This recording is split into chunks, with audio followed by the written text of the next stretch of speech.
Hello, my dear friends, and welcome back. It's a pleasure to have you here in our quiet corner again.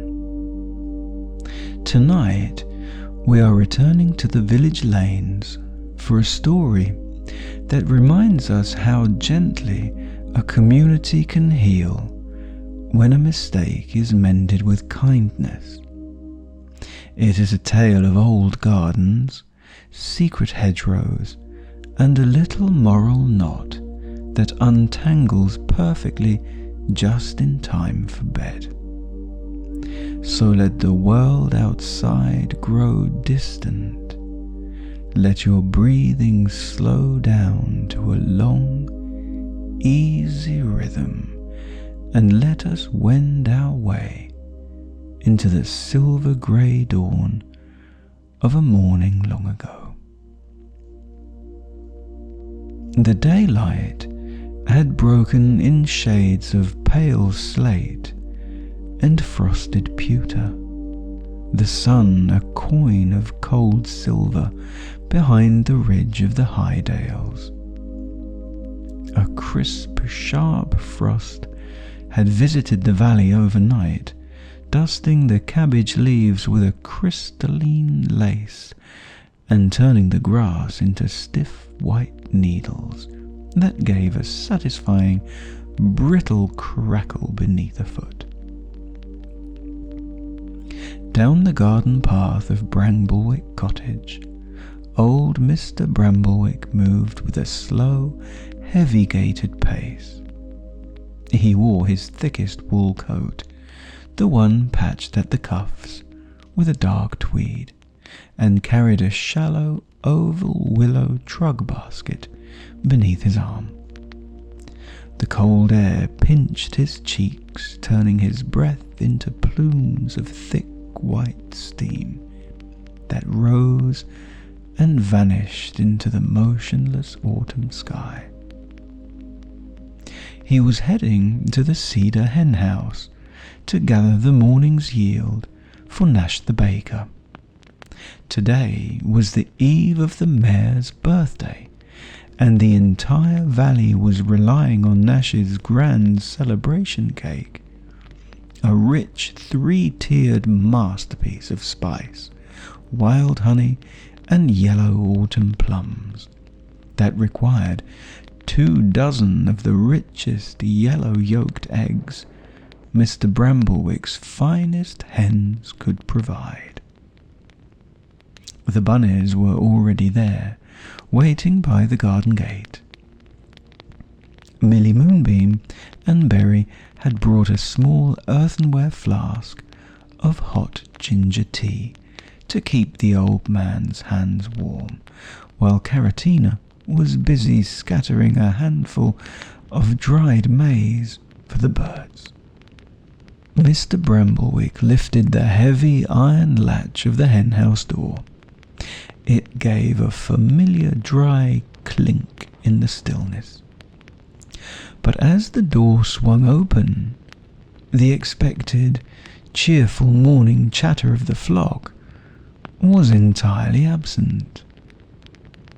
The hens were tucked on their high perches, their feathers puffed against the chill, but their black eyes were wide and strangely anxious. Mr. Bramblewick reached into the first low nesting box, his hand seeking the usual deep warmth of the straw. His fingers found only cold, empty hollows. He checked the second, then the third, his brow furrowing as he pulled back his hand. Every single nest had been cleared completely bare. There was no sign of a struggle, no broken shells, and no torn feathers. Just an absolute hollow emptiness where 24 perfect brown eggs should have been. The old man sank down onto his low milking stool, the willow trug dropping loosely from his fingers onto the frosted dirt. His shoulders hunched, his chin dipping toward his chest as a profound, heavy disappointment settled over his face. The bunnies gathered close, Berry resting a small, comforting paw on the old man's boot. But Mr. Bramblewick merely sighed, staring at the empty straw. Without those eggs, Nash's ovens would remain cold, and the great village feast would be missing its very heart. To understand where the morning's harvest had gone, one had to look back several hours into the deep indigo middle of the night, when the moon was a sharp crescent of bone riding high over the sleeping roofs. Through the tangled ferns of the churchyard hedgerow, a shadow moved with the fluid, silent grace of liquid silk.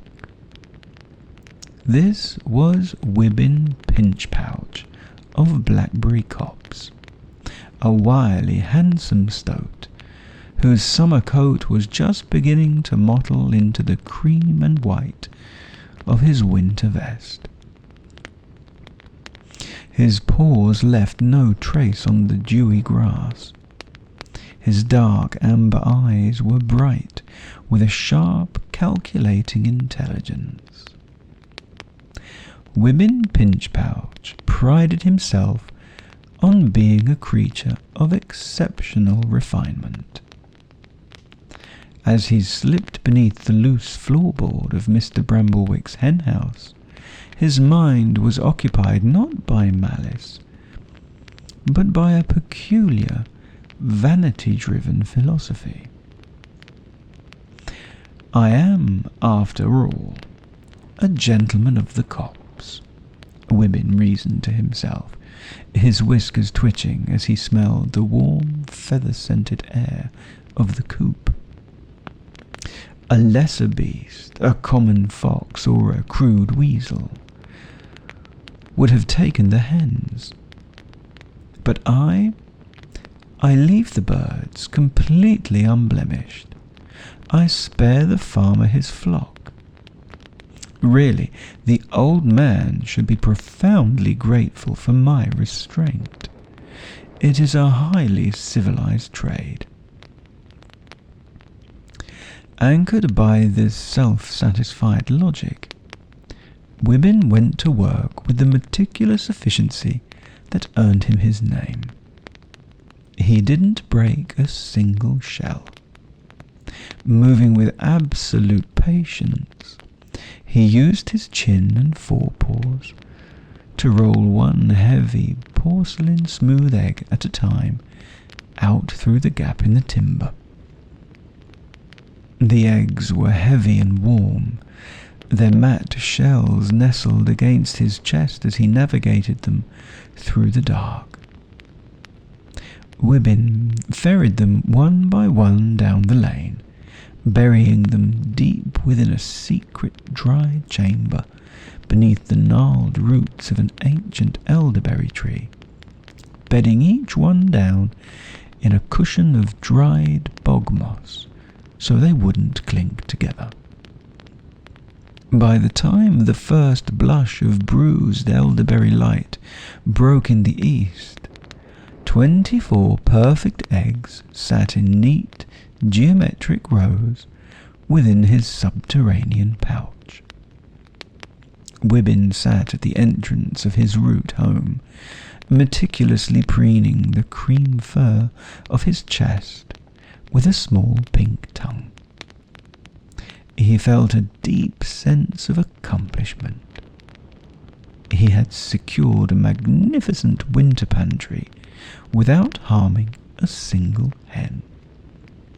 He was, in his own mind, a benefactor of the valley, a clever neighbour who had simply collected his rightful tax for leaving the chickens in peace. Inside the village bakery, The air was traditionally a sanctuary of dense, yeasty warmth, a space where the day began long before the birds had cleared their throats.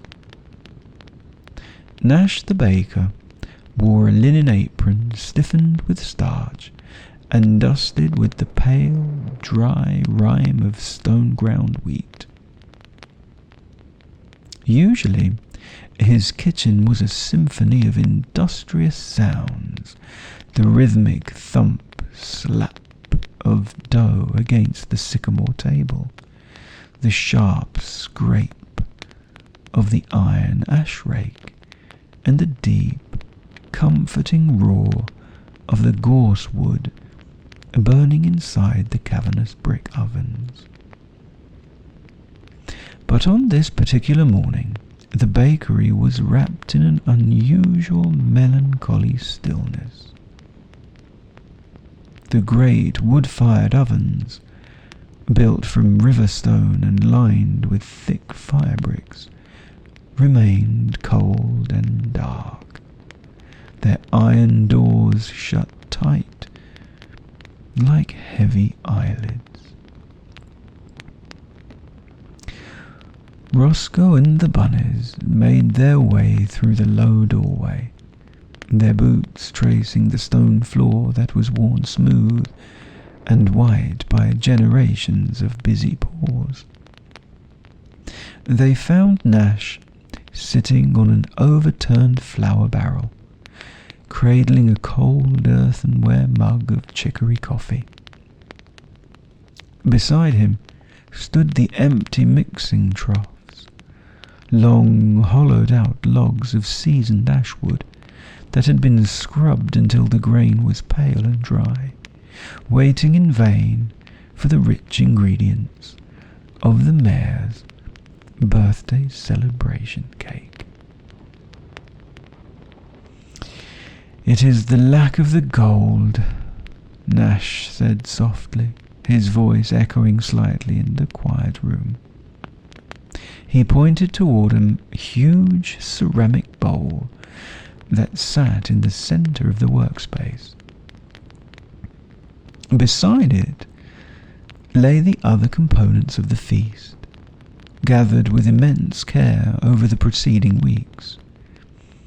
3 stone jars of wild heather honey, thick and dark as amber,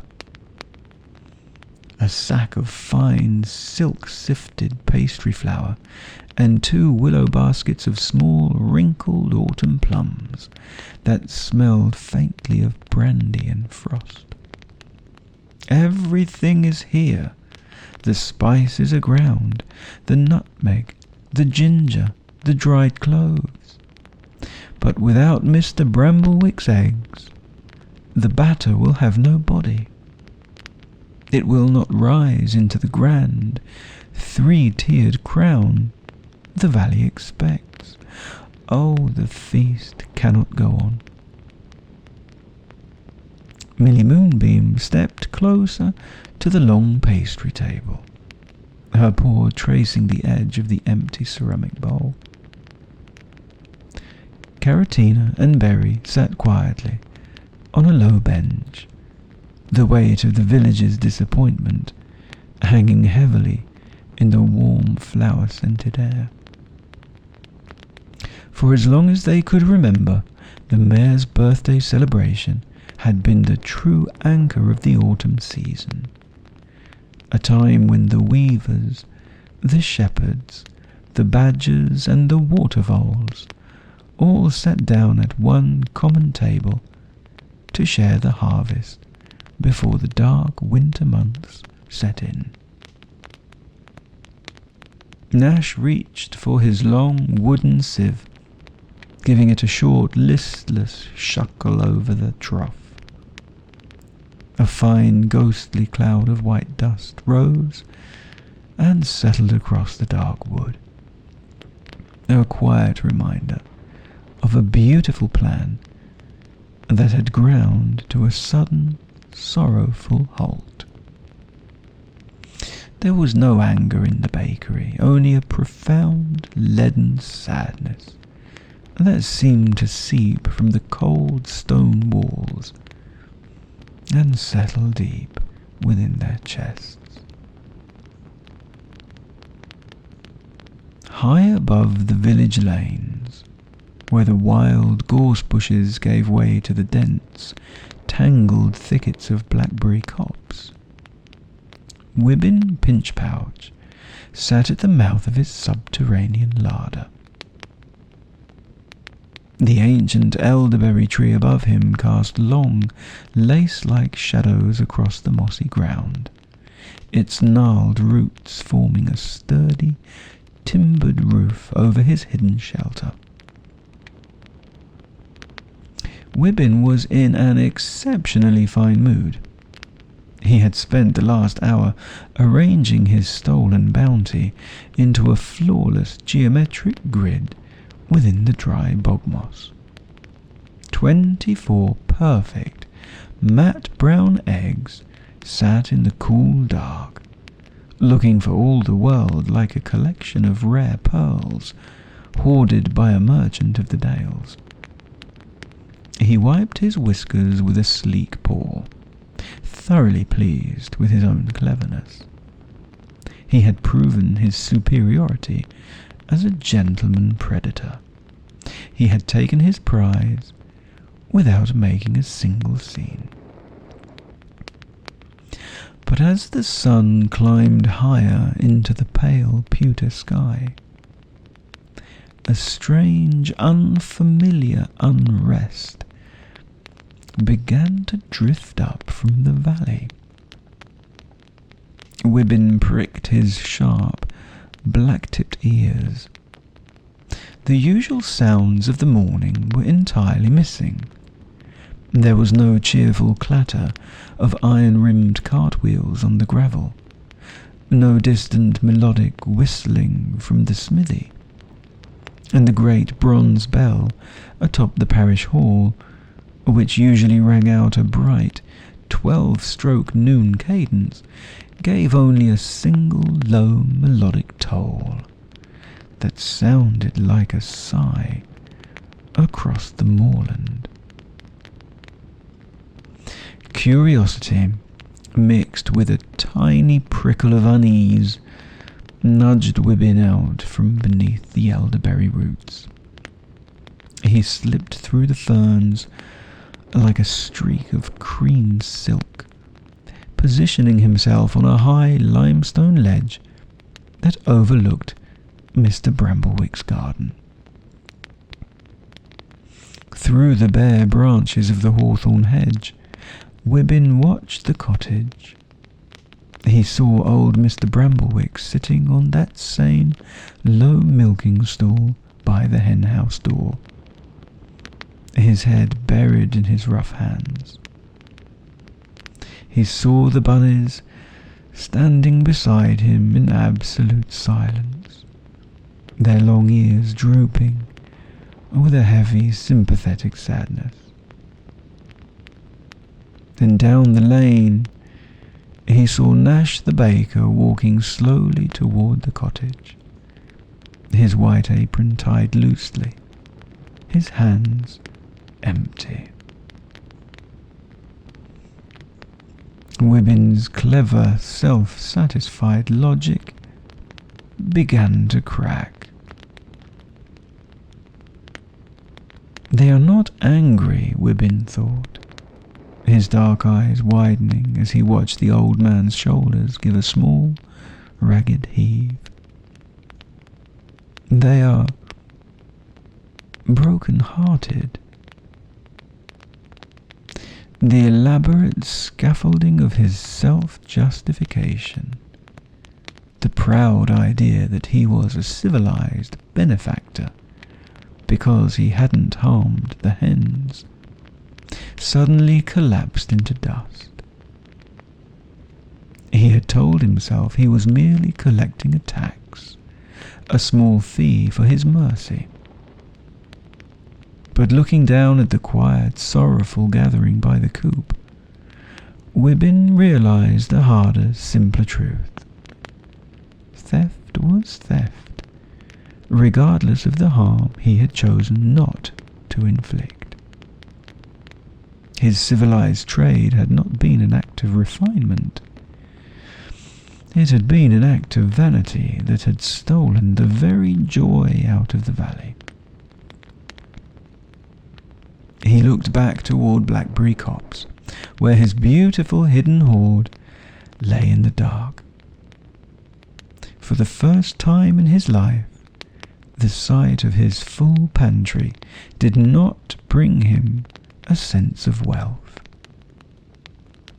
The eggs felt incredibly heavy in his mind, no longer porcelain pearls, but 24 cold weights that anchored a deep, painful knot right in the center of his chest.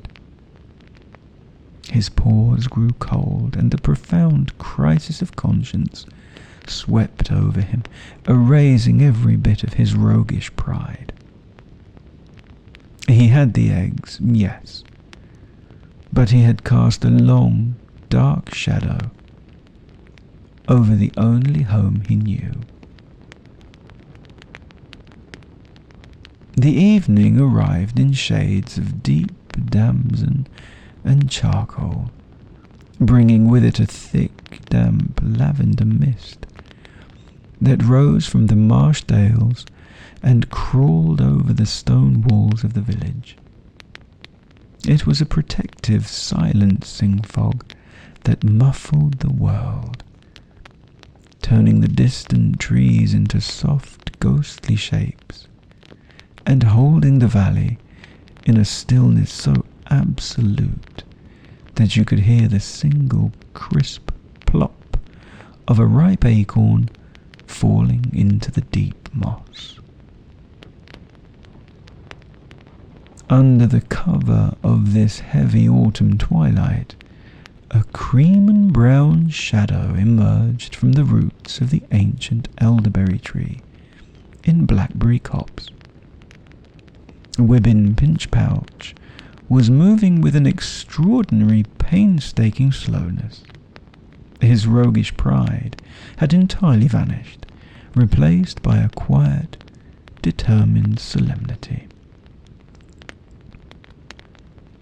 To ensure the precious cargo remained entirely flawless, Wibbin had devised a meticulous method of transport.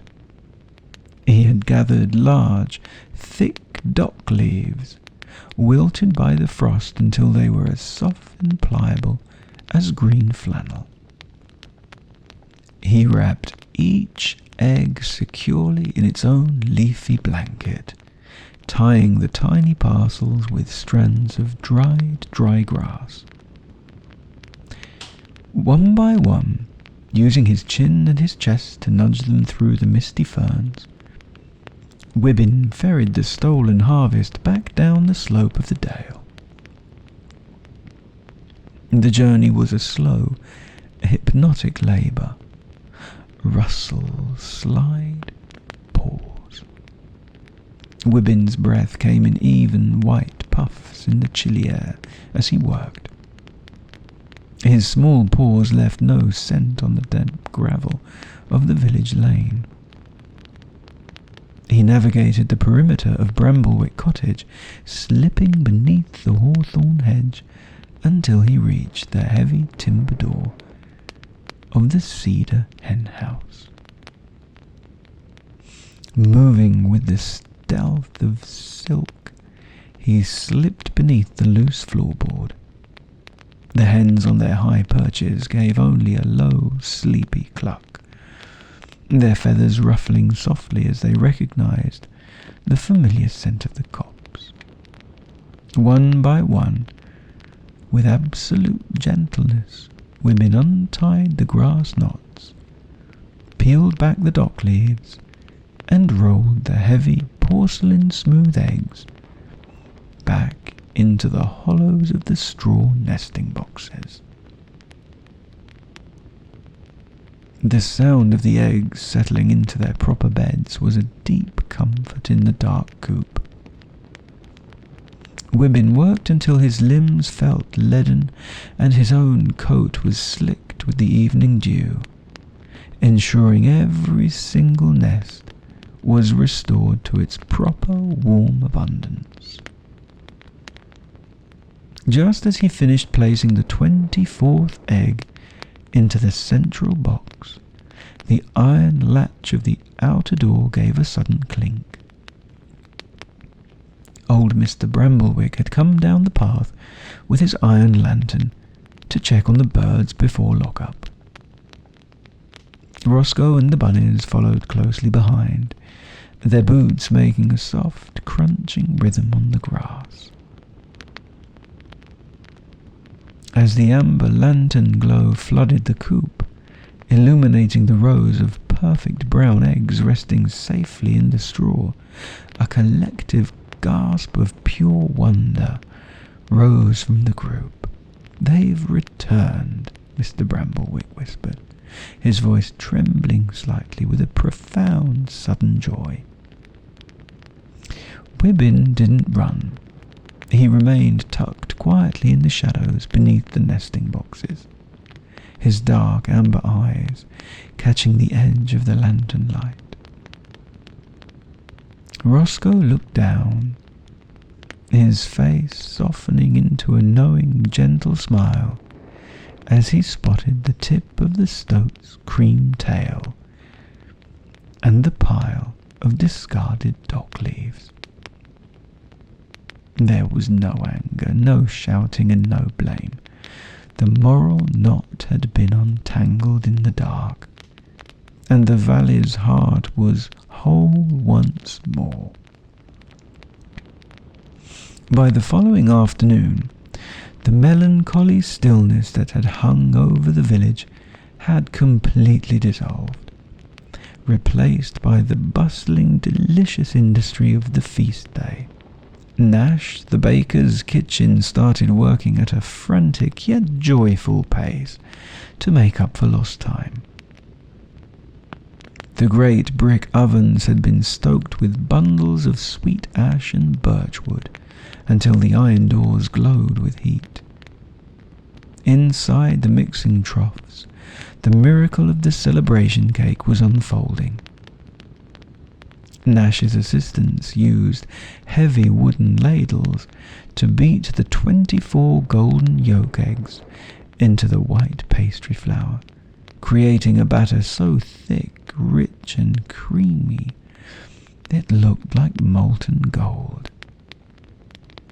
They folded in the stone jars of wild heather honey, the crushed nutmeg, and the dried cloves, filling the entire lane with a warm, spiced steam that made everyone's mouth water. When the grand cake finally emerged from the oven, it was a masterpiece of heritage baking.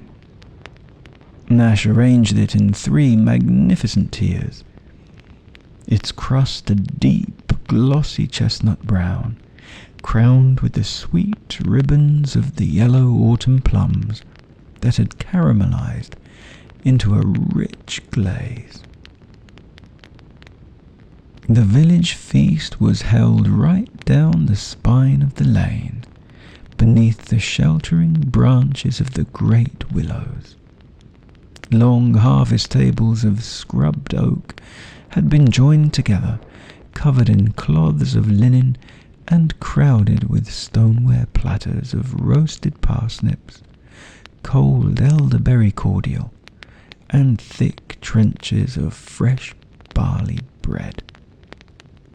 Sitting at the centre of the main table, right between Millie Moonbeam and Rosco, was an unexpected guest. Wibbin Pinchpouch of Blackberry Copse sat on a small velvet cushion, his winter coat preened to a high sheen. The village had not cast him out. Instead, recognizing his brave return of the harvest, Nash had sent a special invitation to the gentlemen of the copse. The celebration was delumptious. The air was filled with the rhythmic clatter of pewter spoons against earthenware, the deep rumbling laughter of shepherd Rumplewool, and the soft whistle of the wind through the drying leaves above. Wibbin was given a generous slice of the golden spice cake on a ceramic plate. He ate with unhurried mindfulness, his small tumblington expanding with every rich, sweet crumb of honey and plum.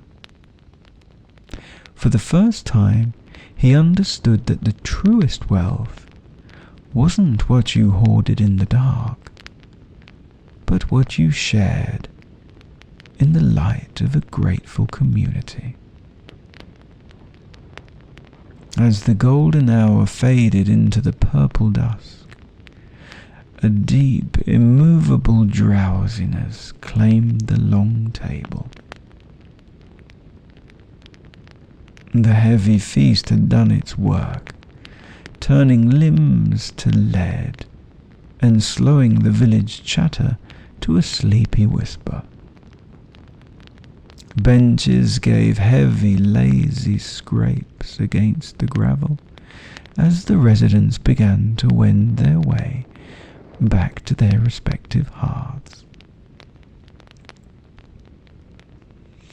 Rosco and the bunnies moseyed up the lane toward their cottage, Wibbin trotting quietly beside them until they reached the edge of blackberry copse, where he gave them a slow, grateful nod before disappearing into the ferns.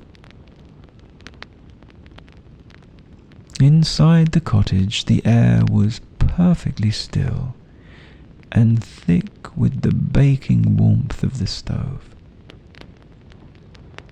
One by one, the bunnies wended their way upstairs, where their great feather beds stood high and white in the gloom, looking like plump summer clouds.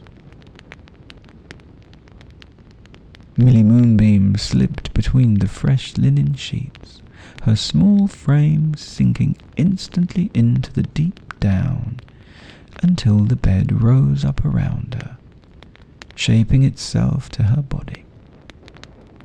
She pulled the heavy patchwork quilt right to her chinnigan. And beside her, Berry and Caratina burrowed into their own feather beds, shifting twice before settling into the deep, pillowy silence. Rosco climbed into his own feather bed, letting his body find the absolute center of the mattress. He closed his eyes, listening to the faint, dry rustle of the straw below and the slow, comforting breathing of the bunnies around him. The great egg exchange was over. The cake had been eaten, and the entire cottage was cozy and warm.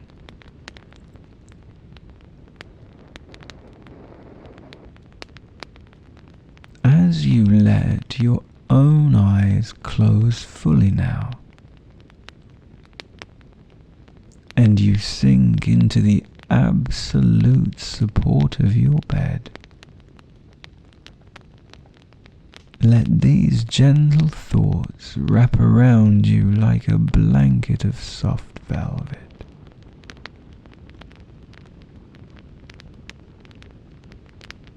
I am safe, and I am warm.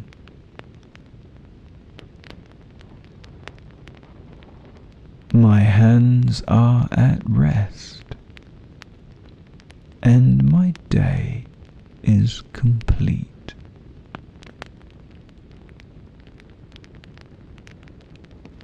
I can let go of the world now. Everything is taken care of. My mind is clearing, becoming as quiet as the midnight sky.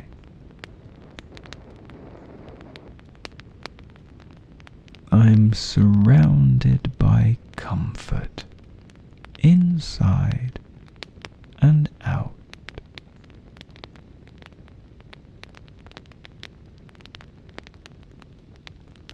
I give myself permission to fully drift away.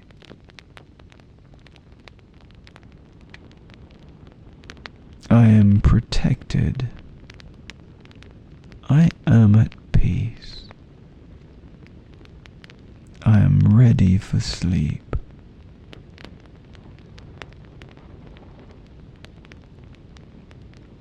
Let the slow, steady rhythm of your breathing carry you deeper and deeper into the quiet dark. The mending is done. The village is asleep. And you are completely safe.